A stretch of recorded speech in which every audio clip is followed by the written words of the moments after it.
సంవత్సరాల తరబడి ఎన్ని మందులు వాడినా మీ మోకాల నొప్పులు తగ్గట్లేదా? ప్రాణ పెయిన్ క్లినిక్ లో అత్యాధునిక చికిత్స. హిందూపూర్ లో బాలయ్య మూడోసారి తొడగొడతారా?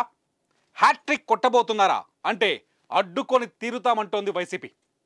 1983 నుంచి తిరుగులేని టీడీపీని ఓడిస్తామని వైసీపీ కూడా సవాల్ విసురుతోంది.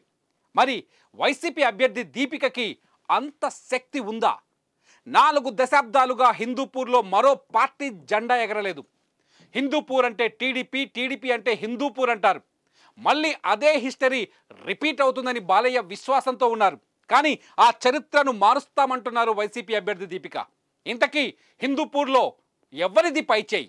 చూద్దాం సై 2024లో.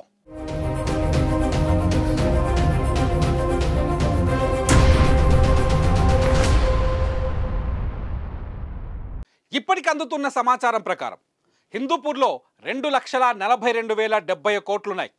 అందులో పురుషులు 1,22,330 మంది అయితే మహిళా ఓటర్లు 1,19,720 మంది. ట్రాన్స్జెండర్స్ ఇక్కడ 21గా కనిపిస్తున్నారు.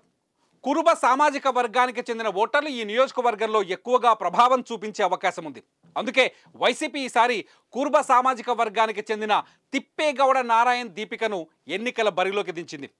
బీసీ వర్గానికి చెందిన దీపిక వైసీపీ నేత వేణుగోపాల్ రెడ్డి సతీమణి. కూటమి తరఫున టీడీపీ నుంచి ఎన్నికల బరిలోకి దిగుతున్న సిట్టింగ్ ఎమ్మెల్యే బాలకృష్ణ మాత్రం గెలుపుపైన ధీమాగా ఉన్నారు. చరిత్రను చూస్తే 4 దశాబ్దాలుగా హిందూపూర్ టీడీపీ ఖాతాలోనే ఉంది. వైసీపీ వేవ్ గత ఎన్నికల్లో ఏ స్థాయిలో వచ్చినా బాలయ్యను ఢీకొట్టలేకపోయారు. హిస్టరీ రిపీట్ అవుతుంది తప్ప మరో పార్టీకి ఇక్కడ ఛాన్స్ లేదంటున్నాయి టీడీపీ శ్రేణులు. ఇంతకీ 2019లో ఏం జరిగిందో ఒక్కసారి చూద్దాం. 2019లో 14,028 ఓట్ల మెజార్టీతో ఇక్కడ నందమూరి బాలకృష్ణ విజయం సాధించారు. బాలయ్యకు ప్రత్యర్థి అయిన షేక్ మహమ్మద్ ఇక్బాల్కు 72,676 ఓట్లు వస్తే బాలయ్యకు 90,704 ఓట్లు వచ్చాయి. ఇక్కడ జనసేన అభ్యర్థి ఆకుల రమేష్ కూడా పోటీ చేశారు. 2019లో ఆయనకు 7,305 ఓట్లు దక్కాయి. పర్సంటేజీలో చూస్తే ఒకసారి మొత్తం ఓట్లలో బాలయ్యకు 51.47% ఓట్లు దక్కితే షేక్ మహమ్మద్ ఇక్బాల్కు 41.91% ఓట్లు దక్కాయి. జనసేనకు ఇక్కడ కేవలం 2.42% ఓట్లు మాత్రమే వచ్చాయి. ఈసారి హిందూపూర్ ఎన్నికను వైసీపీ ఛాలెంజ్గా తీసుకుంది. కూటమి నుంచి సిట్టింగ్ అభ్యర్థి నందమూరి బాలకృష్ణ పోటీ చేస్తుంటే వైసీపీ ఈసారి అభ్యర్థిని మార్చింది. కురుబ సామాజిక వర్గం ఓట్లను టార్గెట్ చేస్తూ అదే సామాజిక వర్గానికి చెందిన తిప్పేగౌడ నారాయణ్ దీపికను రంగంలోకి దించింది. ఇక్కడ కాంగ్రెస్ కూడా ఎన్నికల బరిలో దిగింది. నాగరాజు అనే వ్యక్తిని కాంగ్రెస్ ఎన్నికల బరిలోకి దించింది. అయితే టీడీపీ కంచుకోటలో జెండా ఎగరేయాలనే లక్ష్యంతో మొదటి నుంచి పావులు కదుపుతూ వస్తోంది వైసీపీ.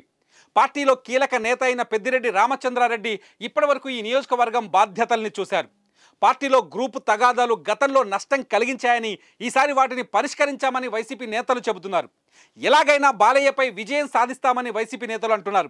బాలయ్య మాత్రం చరిత్రను సృష్టించేది మేమే, చరిత్రను తిరగ రాసేది మేమే అన్నట్టుగా ఉన్నారు.